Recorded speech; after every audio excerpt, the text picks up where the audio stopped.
क्या ऐसे कुछ योग हैं सर जिनसे ये पता चले कि कल्कि का अवतरण इस समय होने वाला है? तो वर्तमान के अंदर कल्कि के प्राकट्य का हमें जो एक स्पष्ट संकेत मिला था वो तो हमें 30 मार्च 2025 को मिल चुका है। तो इस धरती पर कल्कि का अवतरण होगा, ये सूक्ष्म जगत में आज के 500 साल पहले नहीं, उससे भी बहुत पहले ये डिसाइड कर दिया गया था। अच्छा। कि कल्कि का प्राकट्य इस धरा पर कब होगा। यानी भगवान श्री कृष्ण के समय पर ही कलयुग के अंतिम समय के अंदर कौन सी शक्ति इस धरा पर आकर कार्य करेगी, ये उस समय डिसाइड हो चुका था। और भगवान श्री कृष्ण ने उस कार्य को पूर्ण करने के लिए उस समय पर राधा जी के साथ मिलकर के उन परिस्थितियों को पैदा कर दिया था जो कल्कि के समय पर इस धरा के लिए अनिवार्य होंगी। सामान्य हालात नहीं है। यानी हम रोज अपनी ही बनाई हुई इस दुनिया को, विज्ञान के द्वारा खड़ी की गई अपनी तरक्की को रोज चैलेंज कर रहे हैं और रोज ऐसा कोई काम कर रहे हैं जो हमारे लिए घातक है। आने वाले समय के अंदर कल्कि का जो सबसे बड़ा कार्य होगा वो ये होगा, इस धरा पर उस शिव तत्व की स्थापना। ये वो कार्य होगा जो कोई नहीं कर पाएगा सिवाय कल्कि के। क्या कुंडली ही बता सकती है कि अगर किसी की कुंडली में ये योग है तो उस आत्मा को चुन लिया गया है उस बड़े पर्पस को पूरा करने के लिए? कुंडली में योग बनेगा तो कम से कम 2.5 दिन के लिए तो बनेगा, क्योंकि चंद्रमा से अगर कोई योग बनता है तो लगभग 2.25 दिन तक वो योग रहेगा जी। अब 2.25 दिन में तो इस दुनिया में कई लोग पैदा हो जाएंगे। तो क्या सारी के सारी वो दिव्य आत्माएं हैं जो उस 2.5 दिन में पैदा हुई है, 2.25 दिन में पैदा हुई है? ऐसा नहीं है।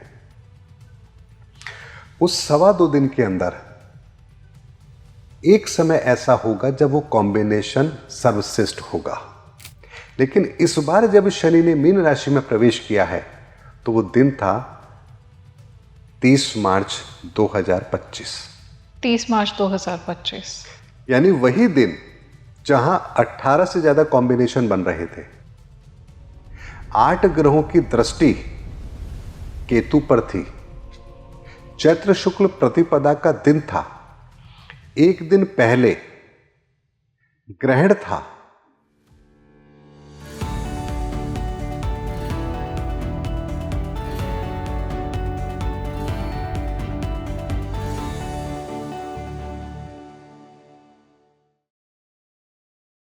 कल्कि अवतार क्या सिर्फ धर्म ग्रंथों से प्रमाणित है या फिर ग्रहों की चाल और ग्रहों की स्थिति को पहले ही बता दिया गया है कि आज का जो समय है, इस समय कल्कि की चेतना प्रकट हो चुकी है और अपना असर डाल रही है मानव चेतना पर?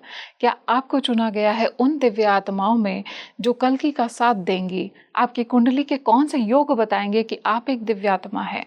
इन सभी रहस्यों को जानने के लिए आज आपको ये पॉडकास्ट बिल्कुल एंड तक देखना पड़ेगा। नमस्कार, आप देख रहे हैं स्पीकिंग ट्री। मैं हूँ आपके साथ, आपकी ही आध्यात्मिक यात्रा में आपकी सही यात्री माधवी।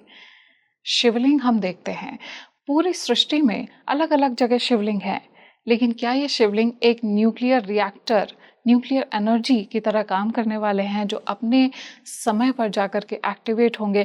इसके पीछे क्या दिव्य रहस्य छुपा हुआ है? आज इन्हीं रहस्यों को डिकोड करने के लिए हमारे साथ एक बहुत खास मेहमान जुड़े हुए हैं। मैं बहुत बहुत स्वागत करना चाहूँगी रिनाउंड एस्ट्रोलॉजर और सनातन ऋषि मनोज कुमार गुप्ता सर का। बहुत बहुत स्वागत है सर स्पीकिंग ट्री पर। थैंक यू, आपका भी, आपके दर्शकों का भी।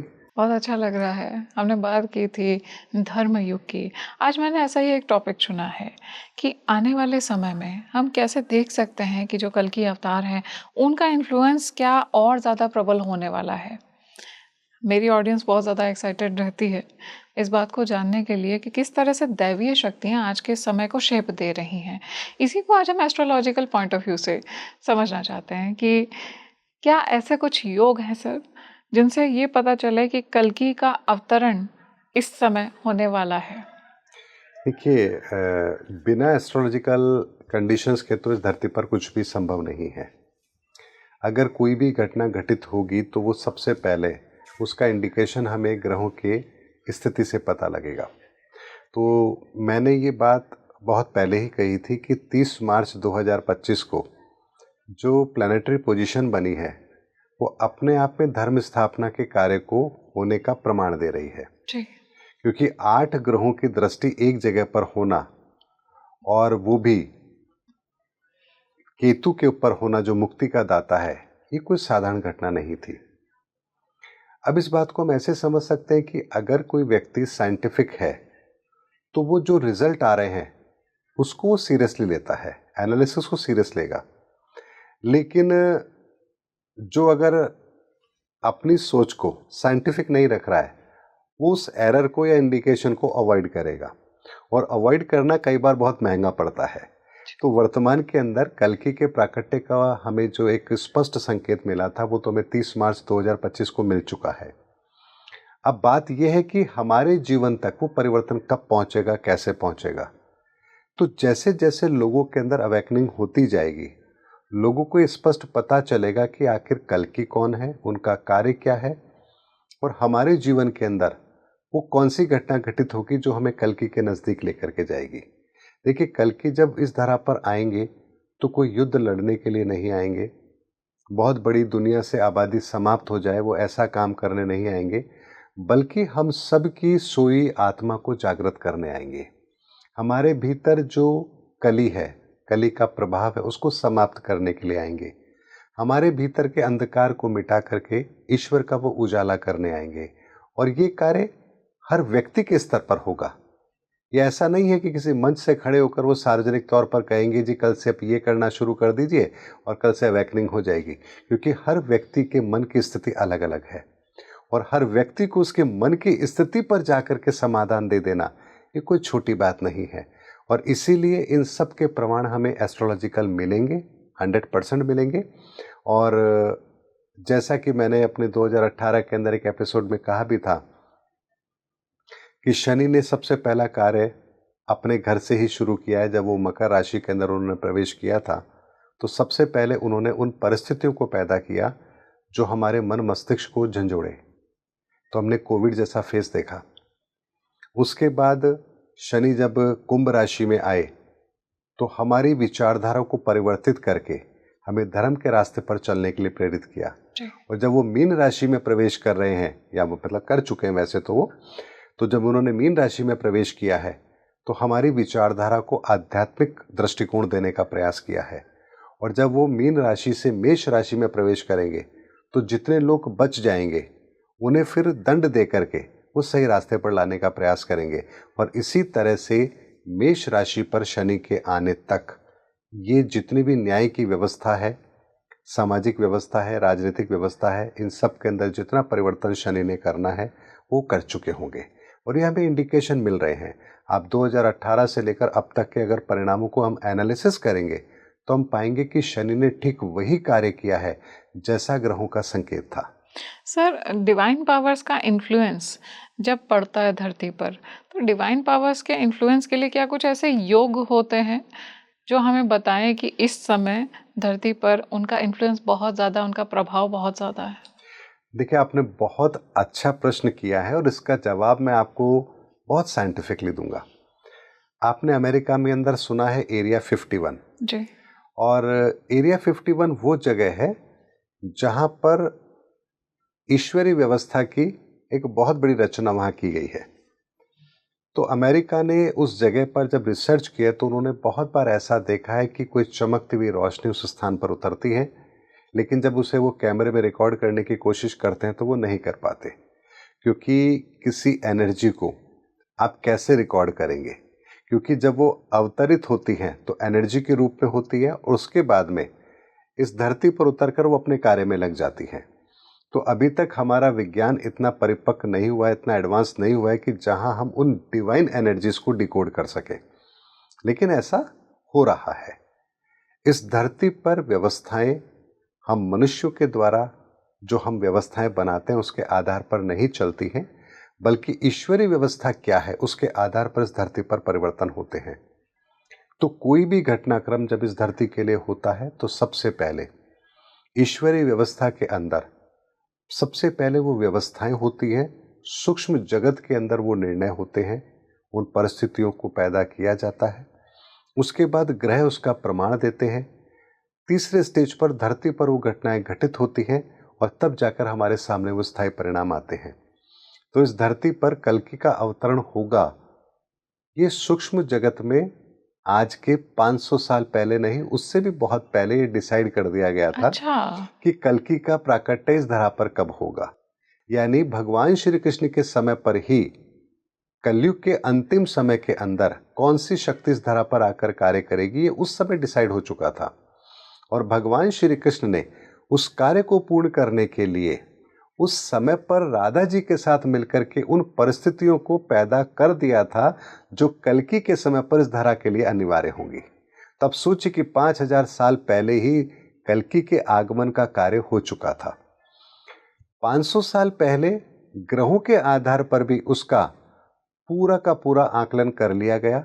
तो संत अच्युतानंद दास जी के द्वारा और नास्त्रदमस के द्वारा, बाबा वेंगा उनके द्वारा, ऐसे बहुत से भविष्य वक्ता थे जिनके द्वारा ग्रहों के आकलन के आधार पर यह बताया गया जी। कि आने वाले समय के अंदर किस तरह की घटनाएं होंगी। और जब हम इस समय पर आ चुके हैं तब वो घटनाएं घटित हो रही हैं जो इस समय पर उस परिदृश्य को अपना अंतिम रूप देगी। तो वर्तमान के अंदर आप देखिए जो भी हालात पूरी दुनिया के अंदर हैं, क्या ये हालात सामान्य हालात हैं? नहीं। ये बिल्कुल भी सामान्य हालात नहीं है। यानी हम रोज अपनी ही बनाई हुई इस दुनिया को, विज्ञान के द्वारा खड़ी की गई अपनी तरक्की को रोज चैलेंज कर रहे हैं और रोज ऐसा कोई काम कर रहे हैं जो हमारे लिए घातक है। और चूंकि जब परिवर्तन होना है तो निश्चित तौर पर ऐसी प्रतिक्रियाएं जरूर होंगी जो हमारे लिए ठीक ना हो। और जब हमारी भौतिक जितनी भी उपलब्धि है ये ऐसे दरवाजे पर पहुंच जाए जहां से हमें आगे का रास्ता ना मिले, तब व्यक्ति विवश होगा इस बात को सोचने के लिए कि आखिर हम पहुंचे हैं तो कहां पहुंचे हैं और इसके आगे का रास्ता हमें कौन दिखाएगा। क्या कोविड से पहले हमारी सोच वैसी थी जैसी आज है? क्या हमने ईश्वर को लेकर के जो हमारी विचारधारा थी कोविड से पहले की और कोविड के बाद की, क्या उसमें बहुत बड़ा परिवर्तन नहीं आया? क्या लोगों ने अपने परिवार के महत्व को समझना शुरू नहीं किया? क्या लोगों को अपनी आज़ादी, अपनी स्वतंत्रता या ये कहिए कि अपनी ज़िंदगी की वैल्यू कोविड के बाद ज़्यादा पता नहीं लगी? जब लोगों ने अपनों को खोया, अपने ही परिजनों को कंधा नहीं दे पाए, ऐसी परिस्थिति से जब वो लोग गुजरे हैं तो उन्हें पता लगा कि वास्तव में ज़िंदगी कितनी छोटी है और इस ज़िंदगी की कीमत क्या है। तो ये जितनी भी घटनाएं होती है ये हमें कुछ समझाने के लिए होती हैं।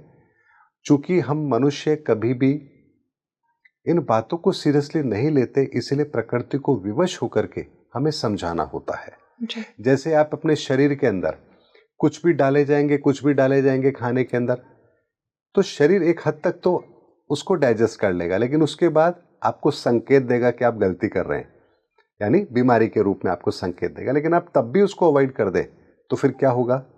आपके शरीर का कोई ऑर्गन है वो काम करना बंद करेगा। तब आप मजबूर हो जाएंगे उन परिवर्तनों को अपने जीवन में शामिल करने के लिए, वो आपकी मजबूरी बन गए।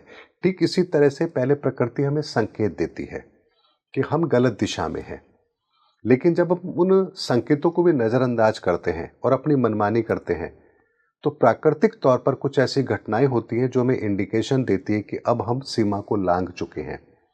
लेकिन हम उसके बाद भी अगर किसी बात को समझने को तैयार ना हो, तब इस धरती पर वो घटनाएं घटित होती हैं जो अंतिम विकल्प होता है और जिसके बाद हमारे पास कोई लॉजिक नहीं होता कि हम इसको माने या ना माने। तब उसको मानना हमारी मजबूरी होती है। जैसे कोविड की विचारधारा ने हमें मानने पर मजबूर किया कि हाँ, कोई ईश्वरीय सत्ता है, जिसके नाराज होने पर या जिसके द्वारा इस धरती पर परिवर्तन करने पर हमारी तरक्की चाहे कितनी ही बड़ी क्यों ना हो, हम एक पल के अंदर अपने घरों में कैद हो सकते हैं। एक छोटे से वायरस ने हम अपने घरों में कैद कर दिया, हमारा पैसा, हमारा रुतबा कोई हमारे काम नहीं आया, हम लाखों करोड़ों खर्च करके अपने परिजनों को नहीं बचा पाए, हम अपनी आज़ादी को अपने कमरे तक सीमित करने पर मजबूर हो गए। क्या ये परिवर्तन हमने चाहा था? हमने कभी नहीं चाहा था, लेकिन प्रकृति ने हमें एक संकेत के रूप में हमारी विचारधारा को उस दिशा में मोड़ा जहां हम ये सोचने पर मजबूर हो कि वास्तव में जो हमारी तरक्की है क्या ये सही दिशा में है या नहीं है। हम कहीं प्रकृति को चैलेंज करके तो तरक्की नहीं कर रहे, और हमें कौन सी ऐसी तरक्की को अपने जीवन में शामिल करना चाहिए जो सनातन के अनुसार हो, प्रकृति के अनुसार हो, और जिस तरक्की को करने पर ना प्रकृति को नुकसान होता है, ना मानवता को नुकसान होता है। तो ये एक बहुत बड़ा डिफरेंस जो हमें समझना चाहिए। इस डिफरेंस को समझाने के लिए ही प्रकृति ऐसे रोल प्ले करती है जो हमें कहीं ना कहीं मजबूर करती है कि हम सही रास्ते का चयन करें। तो कोविड ने वो काम किया। अब सेकंड फेज के अंदर हमारी आर्थिक व्यवस्थाएं चरमराएंगी और हम फिर सोचने पर मजबूर होंगे कि जिस धन बल पर हमने अपनी जिंदगी को एस्टैब्लिश किया है, अगर ये भी हमारे काम ना आ सके तो फिर हम आखिर जाए तो कहाँ जाए। जी। सर, आपने सूक्ष्म लोक की भी बात की जहाँ पे सब कुछ पहले से ही तय हो चुका है, जो आज भी घटित हो रहा है हमारे सामने सब पहले ही डिसाइड हो चुका है। कहाँ है ये सूक्ष्म लोक और कौन तय करता है ये सब? सूक्ष्म जगत की जब हम बात करते हैं, सूक्ष्म वतन की जब हम बात करते हैं, तो इस धरती का जब निर्माण होता है, धरती के निर्माण से पहले हम ब्रह्मांड के निर्माण की बात करेंगे। जब ब्रह्मांड का निर्माण होता है तो उस शून्य से होता है जहां से इस ब्रह्मांड की उत्पत्ति हुई है। जी। और विज्ञान भी इस बात को मानता है कि हम शून्य से उत्पन्न हुए हैं। भगवान गणपति ने भी इस विधान को हमारे सामने रखा, इसीलिए गणित के रूप में जो हमें एक विज्ञान दिया, सनातन का विज्ञान दिया, उसमें भी हमारा जो आरंभ है वो शून्य से ही है। शून्य से ही इस ब्रह्मांड का विस्तार होता है। शून्य के विस्तार में ही हमारी एक एक ऊर्जा का निर्माण होता है, सातों ऊर्जाओं का निर्माण होता है। सात ऊर्जाओं से जो कुछ क्रिएट होगा वो बाकी के 9 आयामों के अंदर उसका डिवाइडेशन होगा और इन 9 आयामों के अंदर ही सारी की सारी व्यवस्थाएं काम करती है। इस संदर्भ में मैंने बहुत बार अपने कई पॉडकास्ट के अंदर और वीडियो के अंदर मैंने बताया है। तो प्रकृति का नियम इसी तरह से काम करता है। तो 5 तत्वों से मिलकर हमारा शरीर बनता है। इस शरीर में 7 ऊर्जाएं काम करती हैं और इस शरीर के द्वारा जो हम कर्म करते हैं वो 9 डायमेंशन के अंदर जाकर हमारे डिवाइड होते हैं। अच्छा। तो जो सूक्ष्म वतन है वो पहले और दूसरे आयाम के अंदर ही समाया हुआ है। जितनी भी हमारी ऊर्जाएं हैं, दिव्य ऊर्जाएं हैं, वो फर्स्ट और सेकंड डायमेंशन के अंदर ही होती हैं। थर्ड डायमेंशन के अंदर तो भौतिक, ये जो ब्रह्मांड है ये रचना ले लेता है। तो भौतिक से पहले वो सूक्ष्म वतन है। वो सूक्ष्म वतन जहां पर ये ऊर्जाएं कैसे काम कर रही हैं, तो यहां अगर हमें इसको बहुत साइंटिफिकली समझना हो तो उसको ऐसे समझिए कि हमने एक नाम सुना है महादेव जी। और एक नाम सुना है हमने भगवान विष्णु। जब महादेव और भगवान विष्णु का एक रूप जिसे हम कहते हैं मोहिनी का रूप, जब ये 2 रूप एकाकार होते हैं ऊर्जा के रूप में, तो एक तीसरे रूप का निर्माण होता है जिसे हम कहते हैं शंकर। वो शंकर का जो रूप है वो शिवलिंग के रूप में उस सूक्ष्म वतन के अंदर सक्रिय है और जब तक वो ऊर्जा वहां सक्रिय है इस ब्रह्मांड का विस्तार सदा होता रहेगा। इसीलिए यदि हम इस भौतिक संसार के अंदर भी किसी ऐसी रचना का निर्माण चाहते हैं जो इस प्रकृति के विज्ञान के अनुसार हो, सनातन के अनुसार हो, शाश्वत हो और जहां किसी नियम का उल्लंघन ना हो, तो हम उसी शिव तत्व की स्थापना करके सीधे ईश्वर से ही उस चीज को प्राप्त करते हैं। ये वो तरक्की है जो कभी भी इस प्रकृति के नियमों को खंडित नहीं करती है और इसीलिए आज तक इस धरा पर जितनी भी तरक्की हुई है, आंतरिक जगत की करूं या बाहरी जगत की करूं, वो इसी विधान के द्वारा हुई है। इसीलिए इस दुनिया के किसी भी कोने में आप चले जाइए, चाहे आप ईरान में चले जाइए, चाहे आप इंडोनेशिया में चले जाइए, चाहे आप कंबोडिया में चले जाइए, चाहे आप भारत के कई कोनों में चले जाइए, आपको प्राचीन शिवलिंग जरूर मिलेंगे। अच्छा। ये प्राचीन शिवलिंग क्या है? क्योंकि हमारे वैदिक समय के जो लोग हैं वो इस विज्ञान को जानते थे।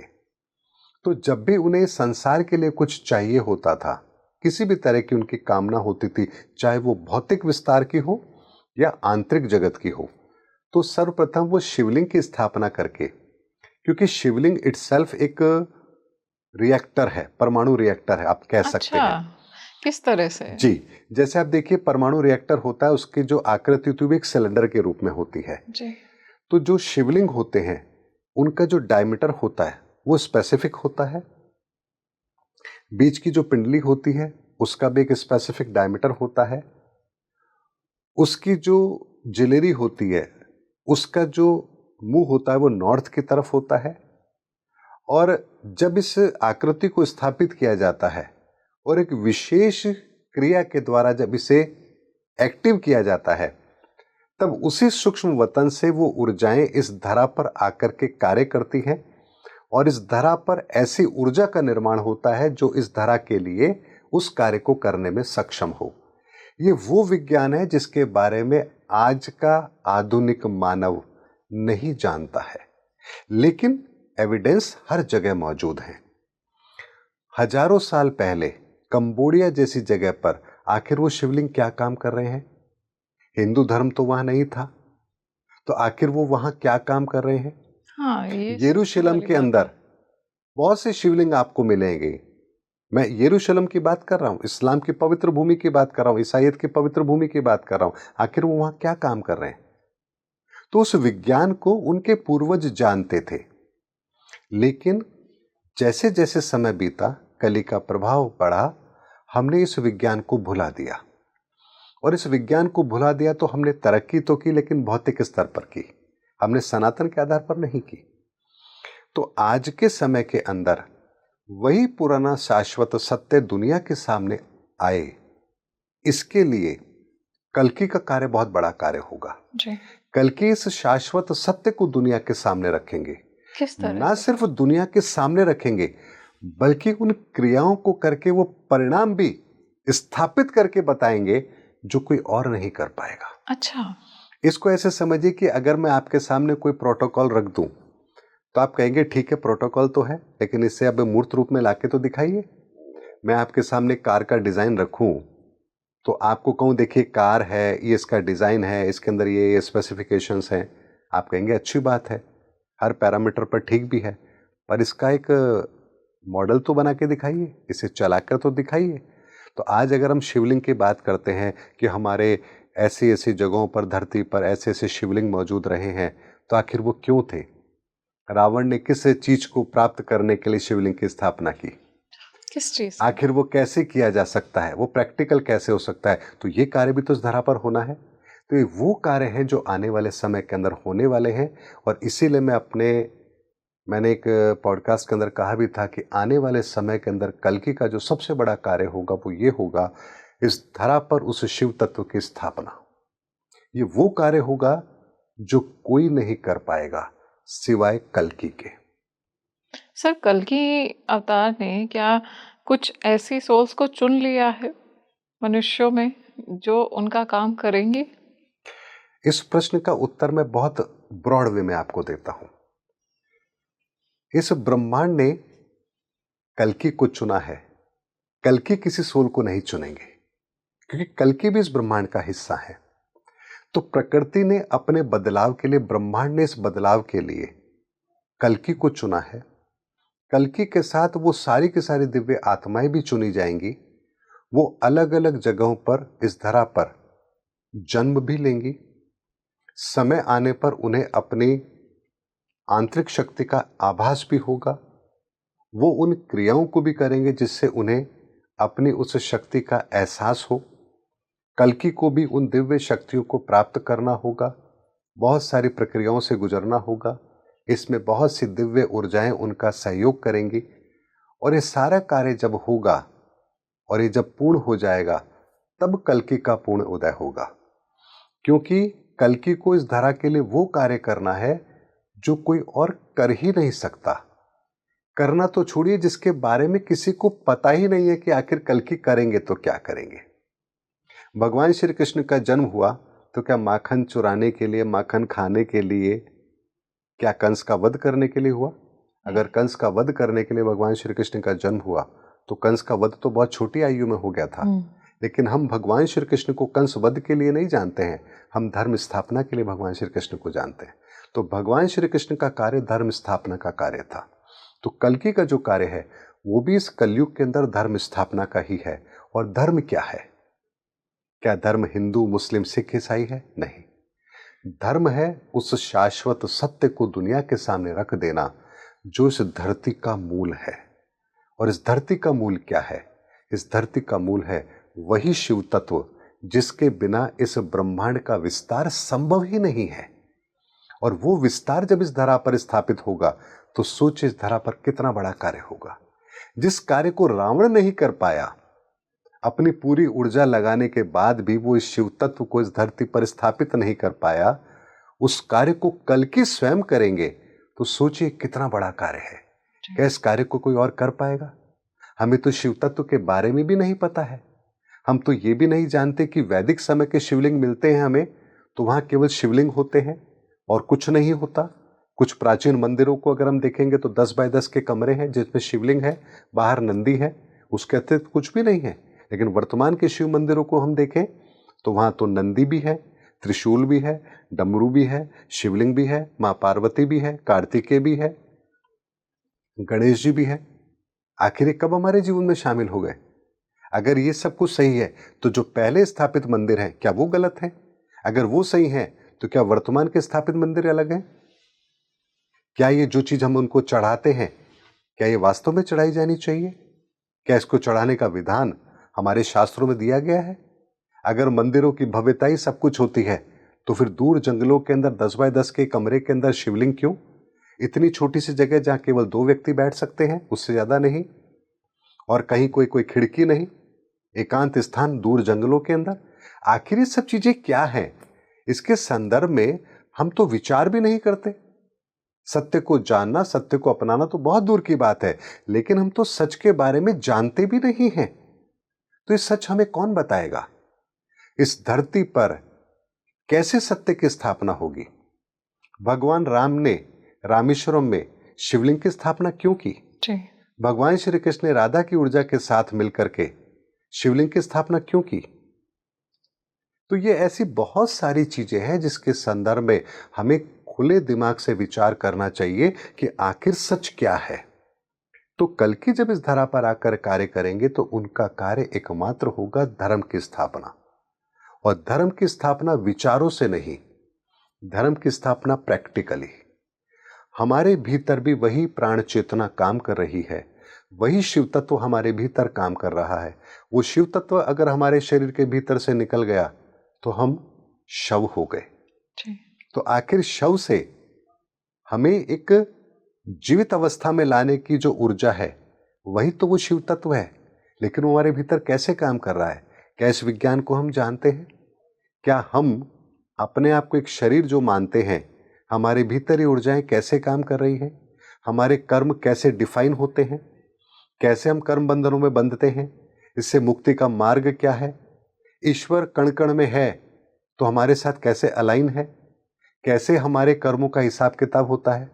कैसे 800 करोड़ लोग इस धरती पर हैं और एक एक व्यक्ति के कर्मों का हिसाब किताब हो रहा है और उसमें कोई त्रुटि नहीं है, कहीं कोई इसमें भेदभाव नहीं है। आखिर ये विज्ञान कैसे काम कर रहा है? कौन है जो हमारे पल प्रतिपल की एक एक चीज की लिखाई कर रहा है, लिखित पढ़त कर रहा है? हमने तो सुना है कि भाई चित्रगुप्त जी हैं, तो चित्रगुप्त नाम क्यों है? जी। चित्र का मतलब होता है दृश्य, गुप्त का मतलब हो जाए जो सीक्रेट है। तो हम जो कर्म कर रहे हैं वो चित्र के रूप में तो कर रहे हैं, प्रैक्टिकली तो कर रहे हैं। हाँ। और इसे गुप्त रूप से कौन डिकोड कर रहा है? कौन कोड में लिख रहा है? कौन बाद में हमारे सामने डिकोड करता है? तो वो चित्रगुप्त कितने उनके एजेंट हैं जो हर व्यक्ति के साथ बैठे कि हाँ ये हम ये करेंगे और वो लिख देंगे। तो कहीं ऐसा तो नहीं कि एक ऐसी व्यवस्था हमारे भीतर हो जो पल प्रतिपल, जी हाँ, जो हमारे पल प्रतिपल हमारे भीतर के हिसाब किताब को रखती हो। ये वो तरीके हैं, ये वो विज्ञान है जिसे हमें साइंटिफिकली समझना है। ये कथा कहानियों का विषय नहीं है कि हाँ जी कल की आएंगे, उनके घोड़े का नाम देवव्रत होगा, वो विष्णु यश के घर में पैदा होंगे। ये तो संकेत हैं, ये तो केवल संकेत मात्र हैं। संकेत इसलिए ताकि कुछ खुराफाती जीव भी होते हैं जो इस भगवान के धर्म स्थापना के कार्य के अंदर अवरोध पैदा करेंगे, तो उनको भटकाने के लिए, उनको गुमराह करने के लिए, उनको एक अलग व्यवस्था में लाने के लिए ये बातें लिखी जाती हैं। लेकिन इनको डिकोड कौन कर पाएगा? जी। भविष्य मालिका में बहुत स्पष्ट तौर पर लिखा गया है, लेकिन बहुत सारे संकेत उसमें ऐसे हैं जिनको डिकोड करना आवश्यक है। भगवान आएंगे, घोड़े पर आएंगे, हाथ में तलवार होगी, तो बताइए 2026 में कौन घोड़े पर बैठकर आएगा? क्या घोड़े का मतलब प्रतीक रूप में कुछ और है? क्या तलवार का प्रतीक रूप में मतलब कुछ और है? भगवान कल्कि की सहायता के लिए माँ वैष्णवी इस धरा पर रहेंगी, वो उनकी मदद करेंगी, तो उसके पीछे का कॉन्सेप्ट क्या है? अच्छा। बहुत सारी ऐसी चीजें हैं जिन्हें हम केवल और केवल आध्यात्मिक स्तर पर गहराई में जाकर के उतर कर अगर इन चीजों को समझेंगे तो हम इसे डिकोड कर पाएंगे। माँ वैष्णो देवी कैसे उनकी सहायता करेंगी? देखिए, जब भगवान राम इस धरा पर आए तब उनकी सहायता के लिए हनुमान थे, जी। माता सीता उनके साथ थी। जब भगवान श्री कृष्ण आए तब पांडव उनके साथ थे, अर्जुन उनके साथ थे उस लीला के अंदर। तो अगर कल्कि आएंगे तो केवल वो अकेले ही कार्य करेंगे ऐसा नहीं है। कल्कि को उनके कार्य में जो सबसे बड़ी सहायता करेंगी वो माँ वैष्णवी करेंगी। अच्छा। माँ वैष्णवी के द्वारा उन्हें अपनी शक्तियों का बोध कराया जाएगा।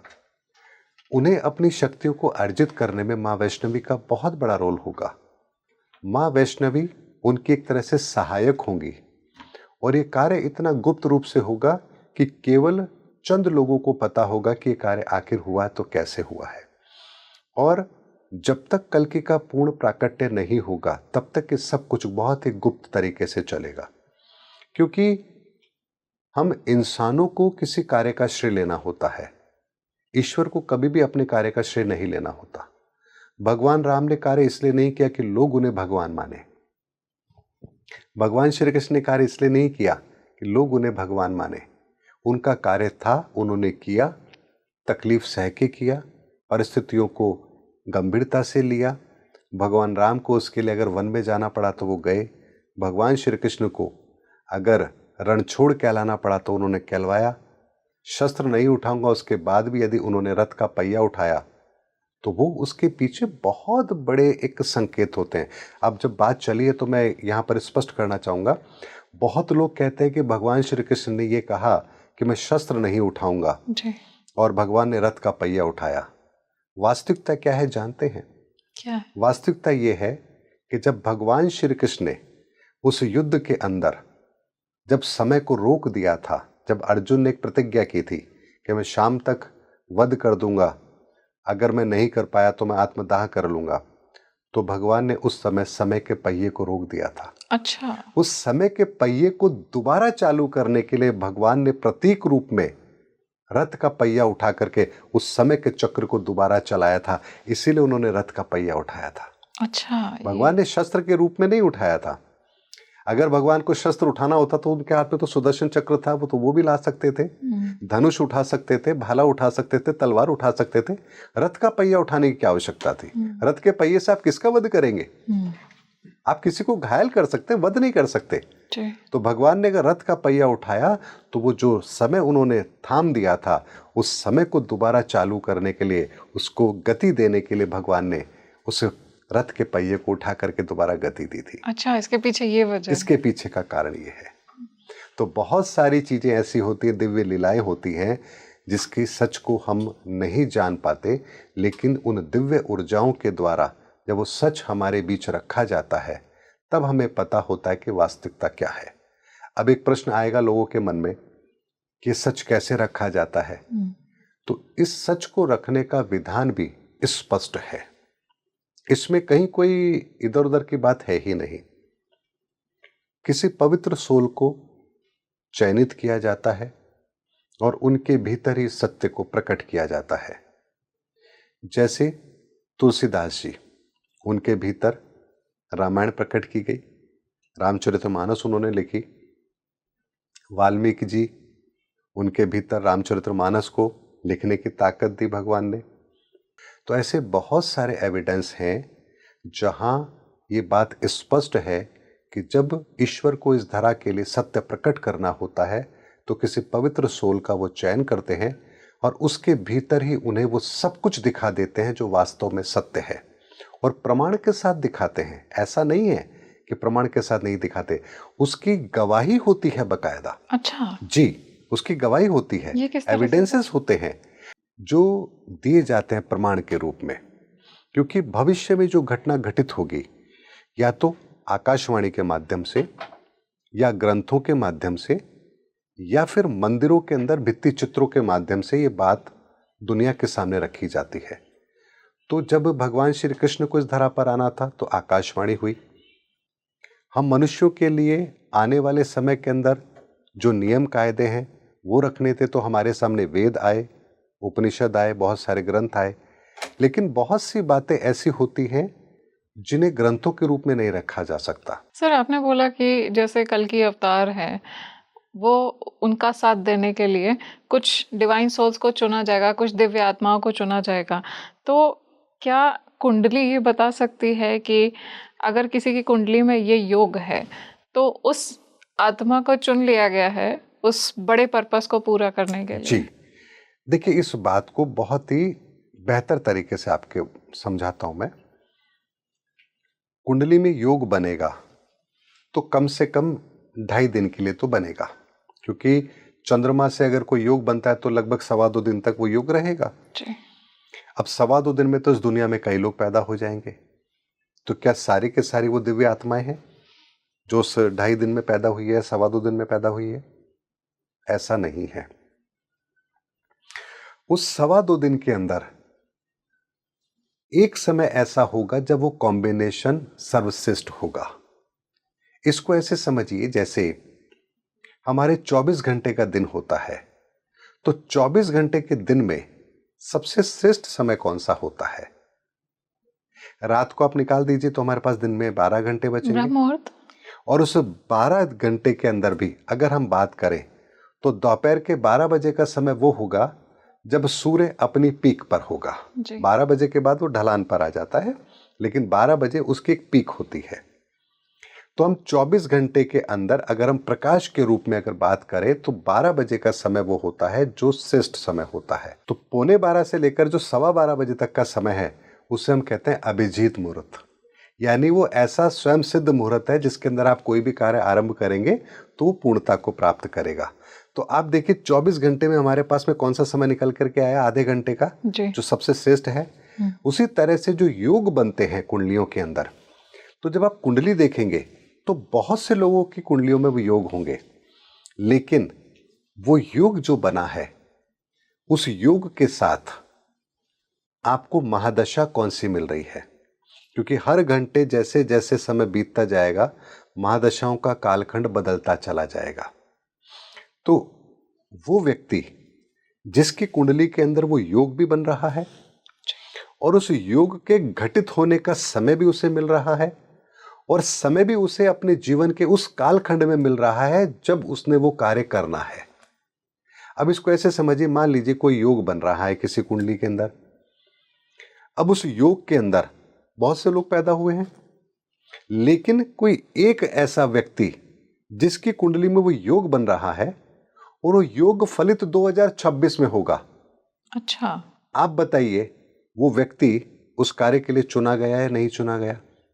अब किसी की कुंडली में योग बन रहा है लेकिन वो 2010 में फलित होगा, या किसी के 2047 में फलित होगा, तो उसका लाभ क्या?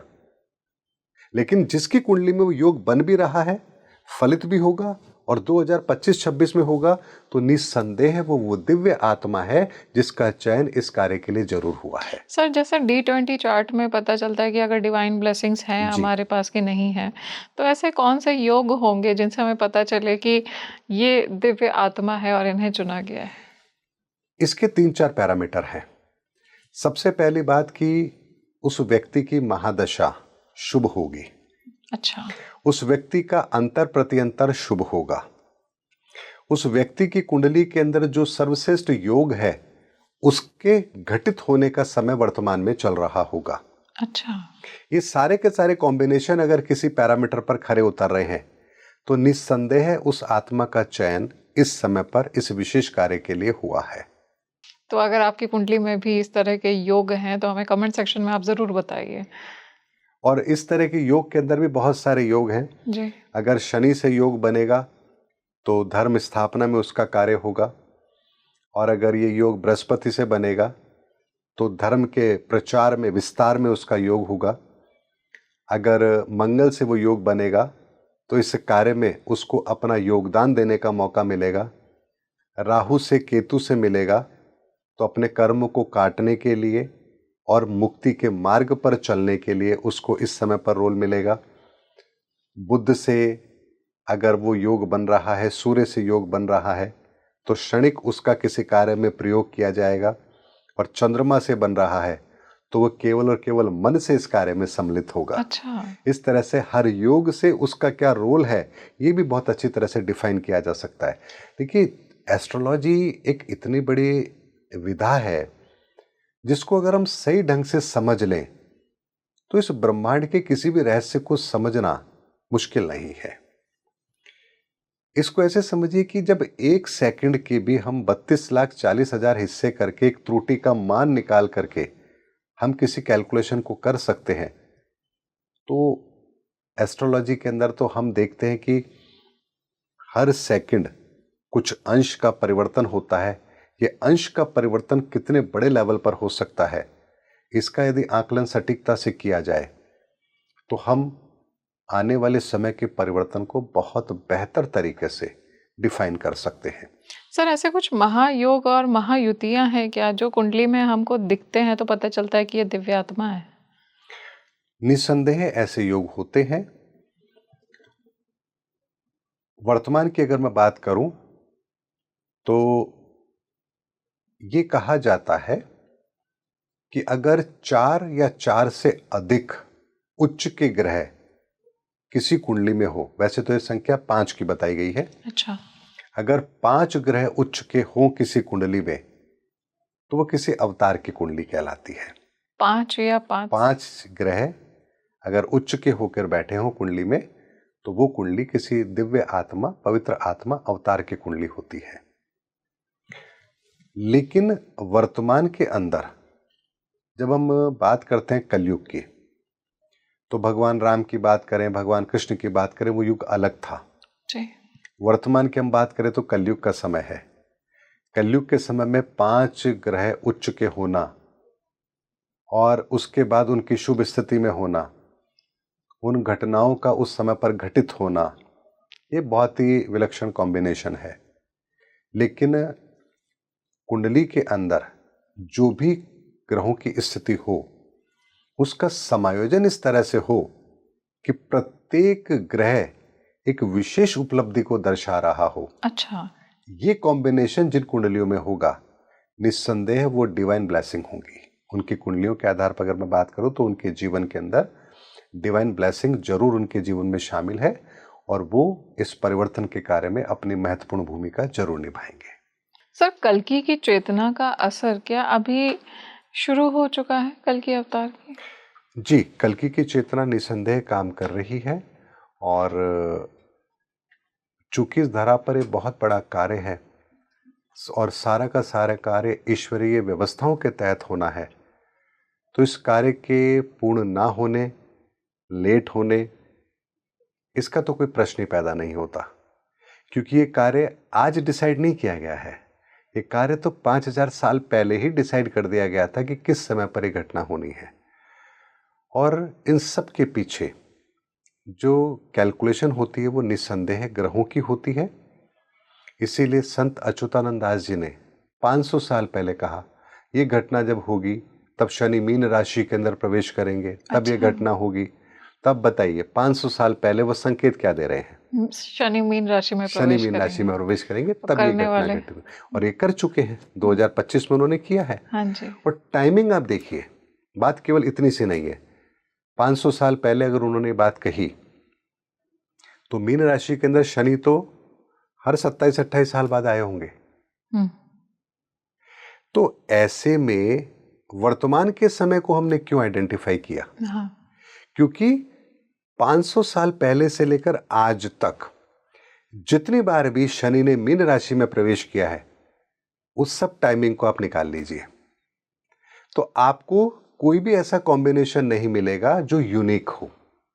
लेकिन इस बार जब शनि ने मीन राशि में प्रवेश किया है तो वो दिन था 30 मार्च 2025।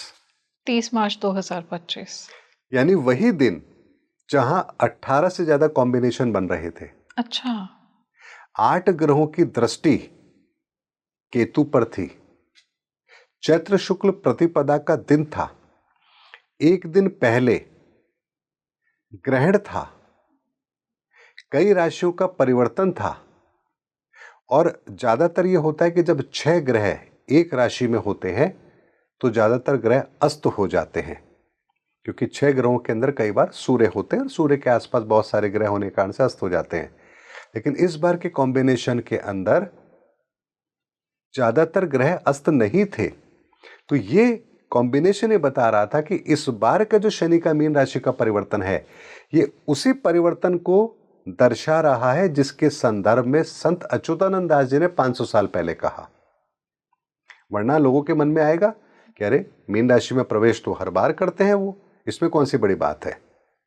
लेकिन इस बार के उस परिवर्तन के साथ जो कॉम्बिनेशन है वो महत्वपूर्ण है। सर, जैसे हमने बोला कि ऐसे कौन से योग हैं जो बताते हैं कि कल की अवतार इस समय सक्रिय हैं और उनकी ऊर्जाएं एक्टिवेट हो चुकी हैं, वैसे ही क्या कल की अवतार उनकी जो चेतना है वो क्या ग्रहों की परिस्थिति को भी और गोचर को भी इम्पैक्ट कर रही है, इन्फ्लुएंस कर रही है? ग्रहों की जो परिस्थिति है, गोचर की जो स्थिति है, ये कल्कि के कार्य में सहायक है। अच्छा। ये ऐसा नहीं है कि पहले कल के अवतार इस धरा पर आएंगे और उसके बाद ग्रहों की वो परिस्थिति बनेगी, ऐसा नहीं है। पहले डिसाइड होता है कि ये कार्य किस समय पर होगा। जिस समय पर होगा उस समय ग्रहों की क्या स्थितियां होंगी और उस स्थिति के अनुसार पूरा का पूरा कल्कि का कर्म फ्रेम डिजाइन किया गया होगा। ये इतने बेहतर तरीके से कार्य किया जाता है ईश्वरीय व्यवस्था के तहत, जहां कोई भी त्रुटि रह जाए ये संभव ही नहीं है। हमारे कार्य में विलंब हो सकता है, हमारे कार्य में कोई कमी रह सकती है, हमारे कार्य में कुछ एरर आ जाए, हम ना कर पाए, ऐसा हो सकता है, लेकिन ईश्वरीय कार्य में ये संभव नहीं है। सर, कैसे पता चलेगा कि हमारी लाइफ में डिवाइन ब्लेसिंग्स आ रही हैं और जो कल की अवतार इस समय मनुष्यों की चेतना पर असर डाल रहे हैं, उनकी भी ब्लेसिंग्स हमारी लाइफ में आ रही हैं? क्या कुंडली इसको बता सकती है? निस्संदेह कुंडली से तो पता लगता ही है। जैसा मैंने आपको कहा कि पहला इंडिकेशन मिलेगा कि हमारी कुंडलियों में महादशाएं शुभ चल रही होंगी, वर्तमान का अंतर प्रत्यंतर भी शुभ होगा और किसी न किसी शुभ ग्रह की दृष्टि इस समय पर हमारे कर्म भाव पर होगी। तो ये पहला इंडिकेशन होगा जहां हमें पता लगेगा कि हाँ, हम सही ट्रैक पर हैं। उसके अलावा जहां कहीं भी सच की बात होगी, आंतरिक जागरण की बात होगी, आपको अंदर से फील होगा कि यहां कुछ है। अच्छा। इन बातों में कुछ है, इन शब्दों का कुछ असर है और आप वहां ठहरेंगे। आप प्रभावित भी होंगे, आपको वो शब्द सुकून भी देंगे। आपको एक ऐसी आत्मिक ठंडक महसूस होगी जैसे एक प्यासे को यदि पानी मिल जाए तो उसको क्या मिल जाएगा बताइए। उसको जो फील होगा उससे वो शब्दों में बयान नहीं कर सकता। ठीक ऐसा ही होगा जब आपके पास में भी कल्कि की चेतना या कल्कि के विचार या डिवाइन ब्लेसिंग्स अगर आप तक आएगी तो आप उन चीजों को महसूस करेंगे।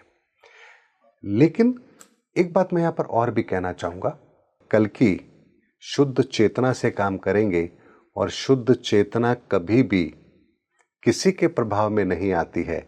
जैसे अग्नि को किसी का भय नहीं है, बल्कि अग्नि के संपर्क में जो आएगा वो अपने आप को शुद्ध जरूर कर लेगा। ठीक इसी तरह से कल्कि को इस बात का भय नहीं है कि लोग उनके बारे में क्या कह रहे हैं, बल्कि जो लोग उनके संपर्क में आएंगे उनका अंतःकरण शुद्ध होगा और वो अपने भीतर के विकारों को समाप्त करके धर्म को सही रूप में पहचानने की कोशिश करेंगे और उस रास्ते पर चलने का प्रयास करेंगे। ये कल्कि की पहली पहचान होगी। अच्छा, thank you so much sir for joining us today और इतना कुछ आपने हमें बताया। आपका भी बहुत बहुत धन्यवाद। इतना समय निकाल करके आप आए और बहुत अच्छा लग रहा है, इतना एनलाइटनिंग डिस्कशन मेरे लिए एंड आई एम श्योर मेरी ऑडियंस के लिए भी ये उतना ही एनलाइटनिंग है। जी देखिए, जब भी ईश्वरीय चर्चा होती है तो आनंद तो आएगा ही आएगा, क्योंकि हमारी सोल, हमारी जो आत्मा है, वो जन्मों जन्मों से तड़प रही है उस मुक्ति के लिए। और जब कभी भी उसे ऐसी चर्चाएं सुनने को मिलती हैं तो व्याकुल होती हैं उस सत्य को जानने के लिए, उस पर चलने के लिए। हमारी आत्मा की खुराक क्या है? यही तो खुराक है। और एक भूखे को भोजन मिल जाए तो और उसे क्या चाहिए? ऐसी आत्मा को यदि ईश्वरीय चर्चा मिल जाए तो इससे बड़ा उसके लिए और कुछ नहीं हो सकता। इसीलिए हमारे शास्त्रों में कहा गया कि सत्संग सुनो, सत्य का संग करो, अर्थात आपकी आत्मा को भोजन मिले।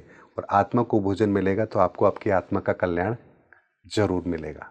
बहुत सुंदर, धन्यवाद। बहुत बहुत धन्यवाद। धन्यवाद। हमने इस बात को तो पहले भी जाना है कि कल्कि अवतार इस समय सक्रिय हो चुके हैं, लेकिन क्या वो आपकी चेतना पर असर डाल रहे हैं?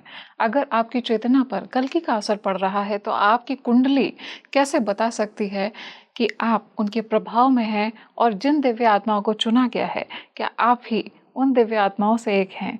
इन सभी बातों का आज हमने इस पॉडकास्ट में जाना है। मुझे कमेंट सेक्शन में ज़रूर बताइएगा अगर आपके अंतर्मन में ऐसा कोई सवाल उठ रहा है जिसे आप चाहते हैं हम मनोज सर से आने वाले एपिसोड्स में ले, तो उन्हें अपने नाम और विश्व के किस कोने से आप इस एपिसोड को देख रहे हैं उसके साथ हमें शेयर करिए। आगे आने वाले एपिसोड्स में हम आपके प्रश्न को, सवालों को ज़रूर लेंगे आपके नाम के साथ में। आज के लिए मुझे यानी अपनी सहयात्री माधवी को दीजिए इजाज़त। नमस्कार।